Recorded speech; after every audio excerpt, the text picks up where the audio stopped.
Ang ating mga karanasan sa ating kabataan ay isang masaya at di malilimutang alaala. Na tipong aabutin tayo ng paglubog ng araw sa kalsada ng paglalaro ng mga latat tsinelas.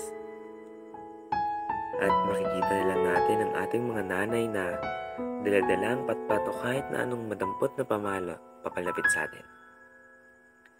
Pero ngayon, halos iba na ang naidudulot ng teknolohiya sa ating mga buhay. Minsan na nga lang pumasok sa aking isipan na nang dahil sa teknolohiya, iba na ang paraan ng aking pamumuhay. Kaya masasabi ko na sarap lang talagang balikan yung mga masasayang alaala na sobrang nagpasaya at kumpleto sa atin. Dumaan din ako sa punto na dati ang liit-liit ko pa, pero ngayon ang laki-laki ko na hindi ko na nabibigyan ng halaga ang aking mga magulang.